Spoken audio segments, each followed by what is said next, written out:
சக்தி சிதம்பரம் இயக்கத்தில் பிரபுதேவா, நிக்கி கல்ராணி, பிரபு உள்ளிட்டோர் நடித்த சார்லி சாப்ளின் 2 படம் வெளியாகி வெற்றிகரமாக ஓடிக்கொண்டிருக்கிறது. இந்நிலையில் சக்தி சிதம்பரம் ப்ளூ சட்டை மாறன் மீது சென்னை போலீஸ் கமிஷனர் அலுவலகத்தில் புகார் அளித்துள்ளார். அவருடன் அப்படத்தின் தயாரிப்பாளர் சிவாவும் காவல் நிலையத்திற்கு வந்திருந்தார். அந்த புகார் மனுவில் சக்தி சிதம்பரம் கூறியிருப்பதாவது: நான் கடந்த 25 ஆண்டுகளாக பல்வேறு வெற்றிகரமான திரைப்படங்கள் தயாரித்தும் இயக்கியும் தமிழ் திரை உலகில் நீண்ட காலமாக பணியாற்றி வருகிறேன்.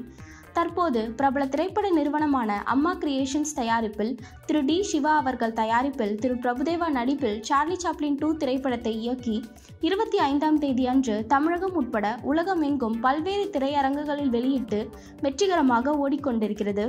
இந்நிலையில் கடந்த 26ஆம் தேதி அன்று தமிழ் டாக்கீஸ் என்ற பெயரில் திரு ப்ளூ சட்டை மாறன் என்பவர் சார்லி சாப்ளின் 2 திரைப்படத்தை யூடியூபில் விமர்சனம் செய்ய போவதாகவும் அதில் விளம்பரம் செய்வதற்கு பெரும் தொகையை கேட்டும் வற்புறுத்தினார்.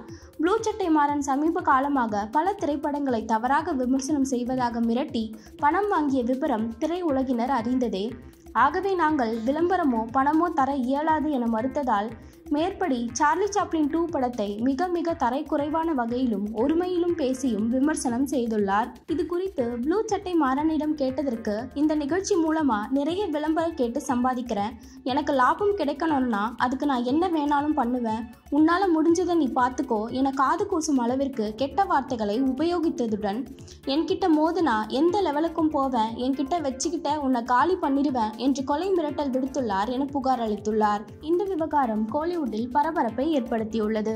இந்த வீடியோ குறித்த உங்கள் கமெண்ட்களை எங்கள் கமெண்ட் பாக்ஸில் கமெண்ட் பண்ணுங்கள். அப்படியே மறக்காமல் எங்கள் சேனலுக்கு சப்ஸ்கிரைப் பண்ணுங்கள்.